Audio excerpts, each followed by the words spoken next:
we've talked about the Tigers for years as a rebuilding ball club, and all they have to do, we mentioned the Rays, and that's why I say don't make injuries as an excuse. The Rays deal with plenty of that. But Ken, all Cleveland has to do, or all Detroit has to do, is look over at Cleveland. They basically didn't even rebuild. They did the complete reload mode. They're already looking really good. They've drafted and developed like absolute champs, and the Tigers haven't done that. So we had AJ Hinch on before, Ken, and my only point, and then it became a whole to-do, my only point was that I kind of felt bad for AJ because he's just been dealt a bad hand right now. The roster's not good. Your thoughts? I agree. And he knew what he was getting into. There's no question about that. And what had to happen was a regime change. And Alavila, good man, but it was time.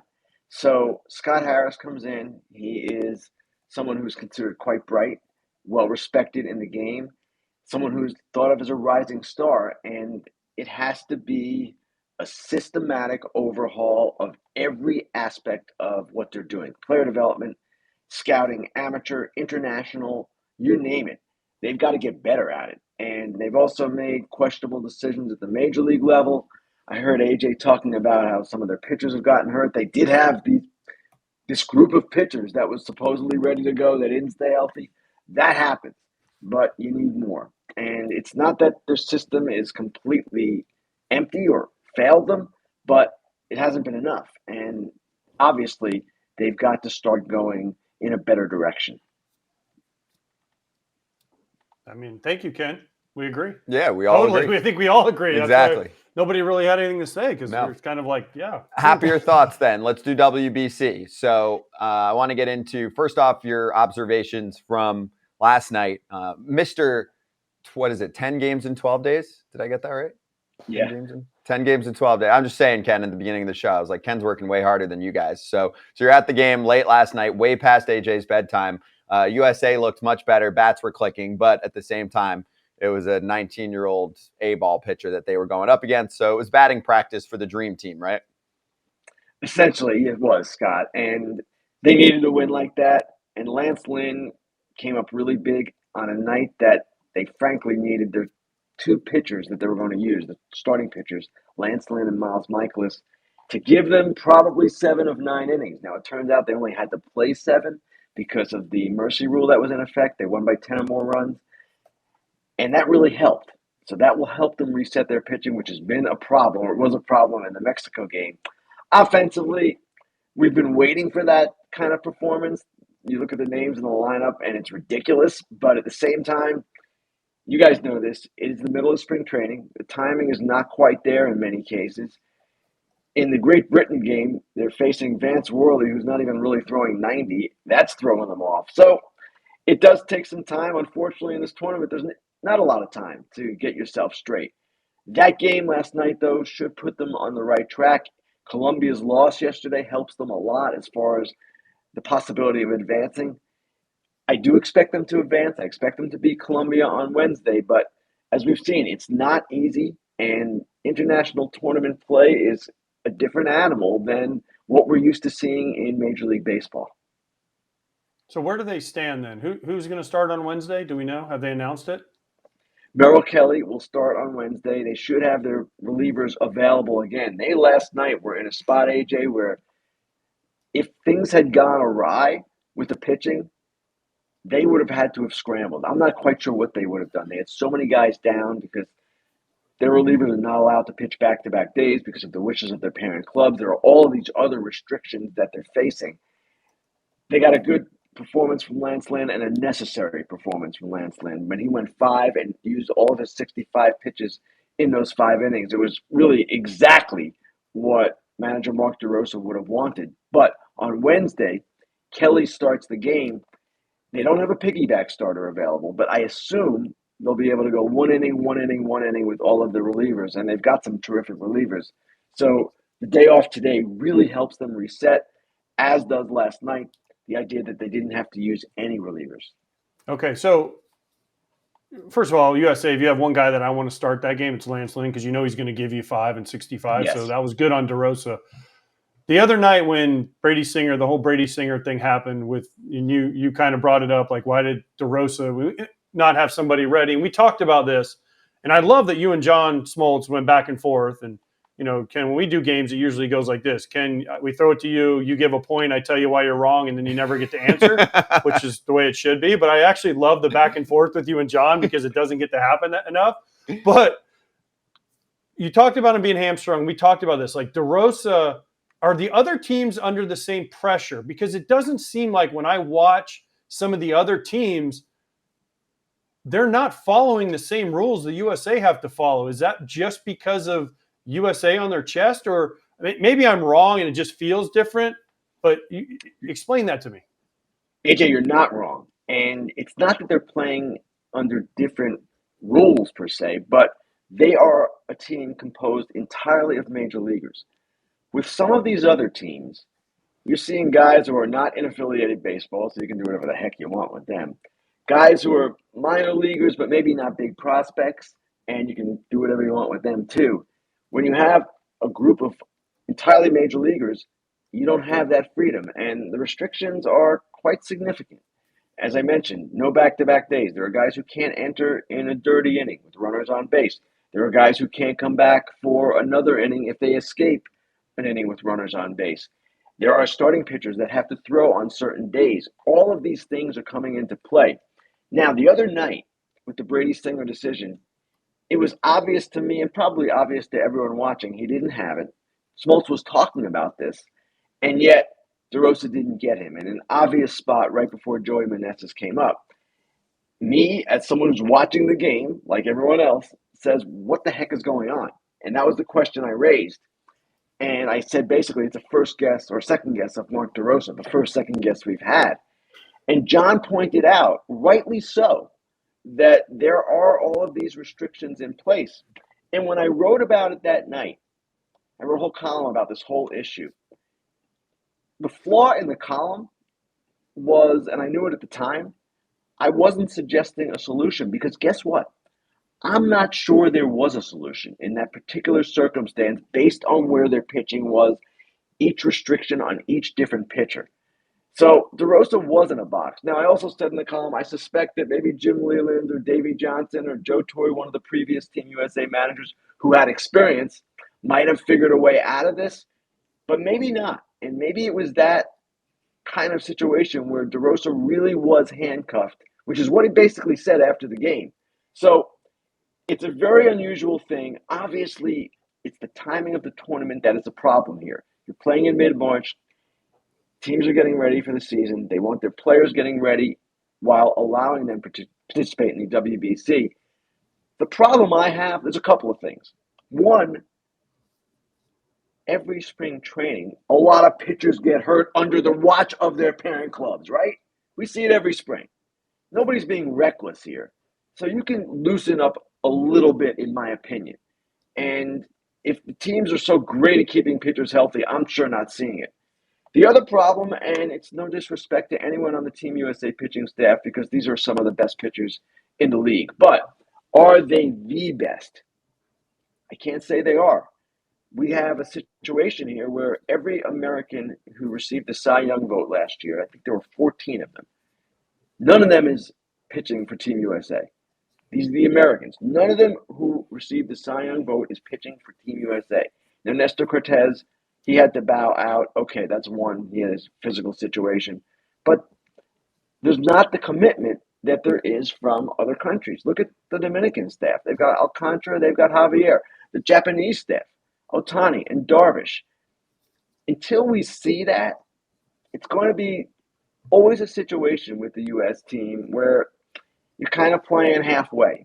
And perhaps there's no other way in this tournament. I get it because of the time of year. But it can be a source of frustration when you're watching this all play out. I know the team set up this stuff, but we heard about Kershaw. He wasn't able to get the insurance.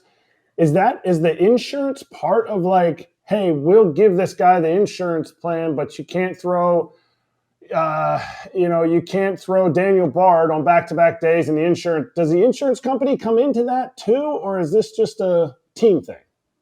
No, Eric, the insurance is separate. That is simply an eligibility question. Certain players, if they cannot get insurance, simply cannot play. And that is what happened with Kershaw.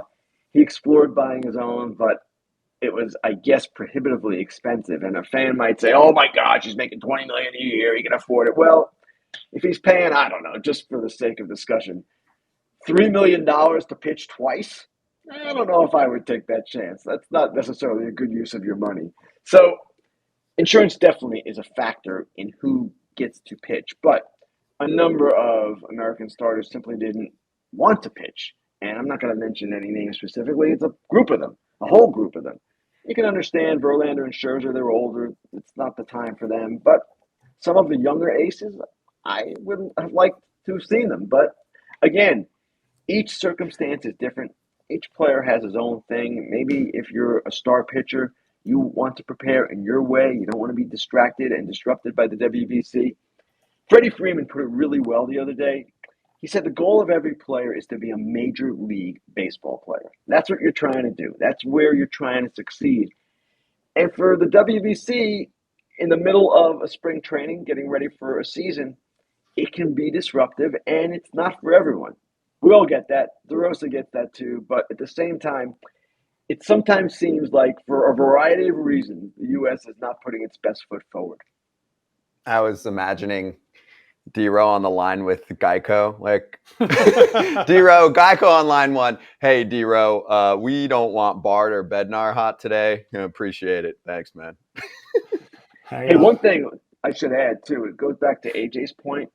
Why are different countries seemingly doing things differently? And I mentioned that they don't have the major leaguers necessarily on their roster. But yesterday, in the Great Britain game against Colombia, when Great Britain had that tremendous upset, a guy named Ian Jabot closed it out for Great Britain. He is in the Reds organization. He's on their 40-man. He pitched 2 innings as a reliever.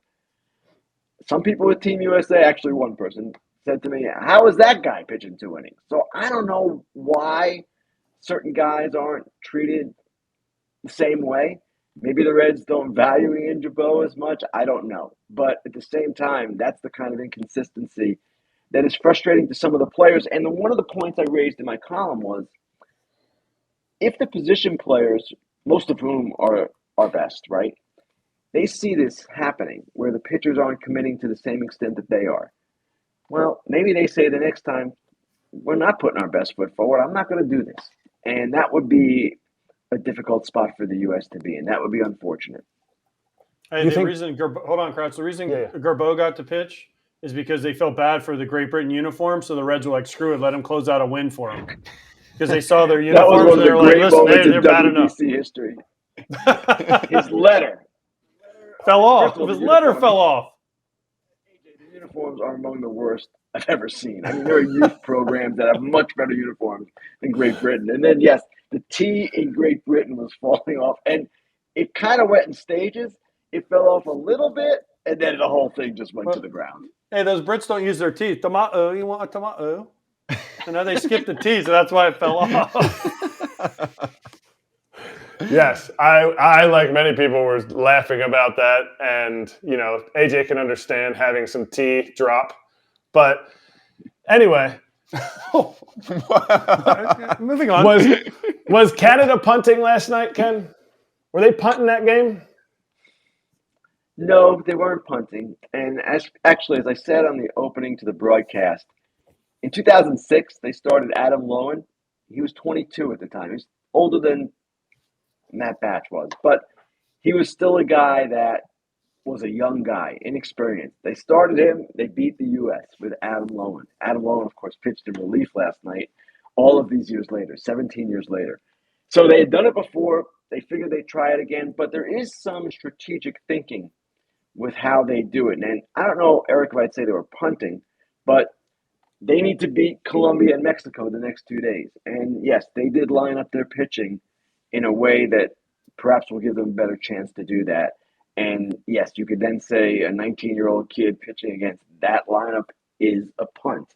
Certainly, I don't know about you guys, but watching that, I felt for that kid. You could see, as I believe Smoltz said, maybe it was Jason Benetti, you could see the pain on his face when Ernie Witt came to get him. He'll be fine. We all know that. These are talented, the most talented players, but that was a tough spot, no doubt. Yeah, good story for him eventually, especially if things work out for him in his career. Sorry, I have to circle back for a second just because your boots on the ground out there. How does this Great Britain jersey fiasco happen? Like, this is the World Baseball Classic, Ken. We've known about this for years. This is a sport showing off how cool it is on an international stage. I know it's not Team USA, DR, etc., but the fact that we're using uniforms that were typed out in Arial font on Microsoft Word and printed out basically of a paper printer and put on these poor guys is out of control, unacceptable. The red ones were a little bit better, but still, I don't understand how this happens. Like, how does this sneak by, and are league officials or others around the game embarrassed about not being able to have uniforms better than a T-ball situation in name that town? Scott, you have completely stumped me with this one. I am not a fashion expert. I don't even explore fashion. That is some great video right there. But at the same time, I have to ask the question too. And granted, they operate on a much lesser budget than other teams, but I don't believe that they're buying their own uniforms. It seems to me that they're getting them, I would imagine, from the WBC and MLB. It is absurd. But don't they have some say? Don't they have some, there has to be somebody. There has to be somebody in Great Britain. I mean, I wouldn't play for Great Britain if I showed up and that's my uniform. I'm going there home. has to be somebody that looked at these and the Great Britain Baseball Federation was like, no, this is not, no. Quality control, where is it? That's my question. At The Athletic, we do pride ourselves on some of our investigations.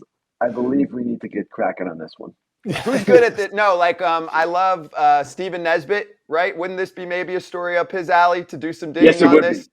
Okay. Yes, and I will text him when we're off. And Stephen Nesbitt is one of our great writers, and he is a master of this kind of offbeat story. And he will also, if he does do this story, and I'm not saying he will, he probably has 23 things on his plate, he would give it the appropriate level of outrage in his writing.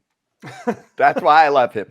Okay, we are going to somehow go from that to Trevor Bauer. We did rank the uniforms before the Yeah. tournament. Let me interrupt you. We did rank them, and I know Great Britain was last, so there was some effort made, but that wasn't an investigation. This requires a greater journalistic push, and I think we need to get on it. And I just want your answer, and we're going to make it short because we'll get in an argument because I know what your answer is going to be. Actually, I know what Kratz's answer is going to be. Last night, Puerto Rico threw 8 perfect innings. That is not a perfect game. Please don't call it a perfect game. I want to know your opinion. It's not a perfect game. 9 innings. That's what you need for a perfect game. It was perfect for 8. Thank you. Thank you. Did you know that was what I was going to say, AJ? I don't think you did. No, I did think you were going to say that because we've talked about this before. So okay. Now Kratz does not agree, and I don't think Scott agrees. They're like, oh, it's perfect. I'm like, no, because you know how many times 8 2/3, 8 1/3, it gets broken up. Yes. You got to finish it. They couldn't finish it. I agree though. I don't think it's a perfect game. It was a perfect inning. So they weren't given the opportunity, but sucks. That's life sometimes. You know, Ken, thank you. This was great. Appreciate it as always. We'll talk to you later this week. Have fun. Keep working way harder than AJ and Kratzy and me out there. Excellent, guys. Thanks. Thanks, Ken.